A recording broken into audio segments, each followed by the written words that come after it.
So we know that the symptoms of heart failure can be a little different depending on which side of the heart we're talking about. If we're going to talk about the right side, we're talking about the side that deals with the blood that's just been used by the body, and so it has less oxygen, or we call it deoxygenated blood. So this blood comes into the right side and then it's pumped to the lungs where it can get more oxygen and it can get reoxygenated. And if we have right-sided heart failure, this means that the heart doesn't pump as much blood as it should to the lungs. And so the symptoms that result are going to be a little different for this type than when we talk about left-sided failure, where it pumps it to the body. What is similar, though, is that we can talk about both forward and backward failure symptoms. And let's just remember that forward failure means that these symptoms revolve around the right side's ability to pump blood out of the heart to the lungs.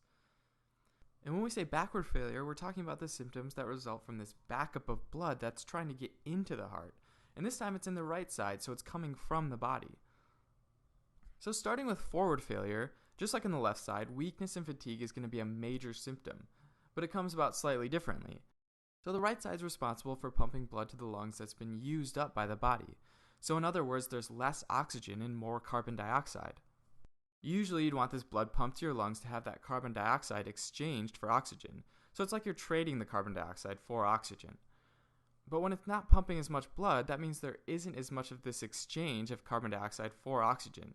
And so the body receives less oxygen, and this is felt, just as before, as tiredness, weakness, and fatigue, since your body needs oxygen and it doesn't need carbon dioxide.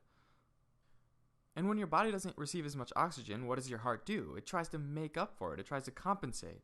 And just like in left-sided failure, it's going to try to both beat harder and beat faster. And this can sometimes be felt as palpitations.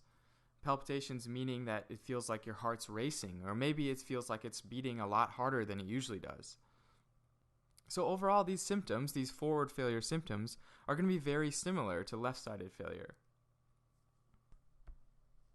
Backward failure symptoms, remember, are symptoms of congestion or fluid buildup. And this fluid buildup in right-sided failure, though, unlike in left-sided failure, doesn't happen in the lungs. Where does it happen then? Well, let's think about this circulatory system again for a second. Since the deoxygenated blood's coming from the body, but that side isn't pumping it out as well, it starts to back up to the body. And just like the classic traffic jam analogy, as less cars are let through, they start to get backed up, right? Well, it's the same thing with the heart, but this time the blood's backing up into the body. Alright, so it builds up in the body.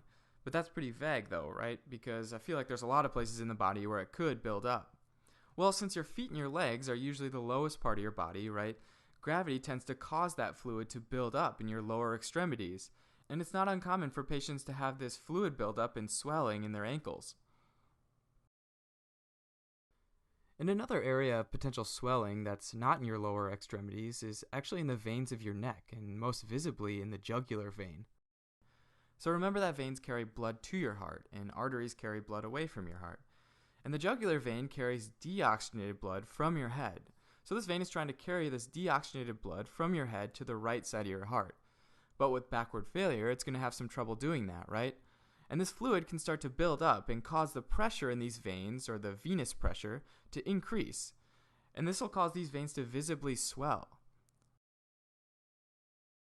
And more fluid means more fluid weight, right? So it follows that just like left-sided heart failure, some patients might notice that they're gaining weight, and this is due to the extra fluid weight. Unlike left-sided failure, though, where urine production actually goes down, now urination may actually increase, especially at night when you lie down.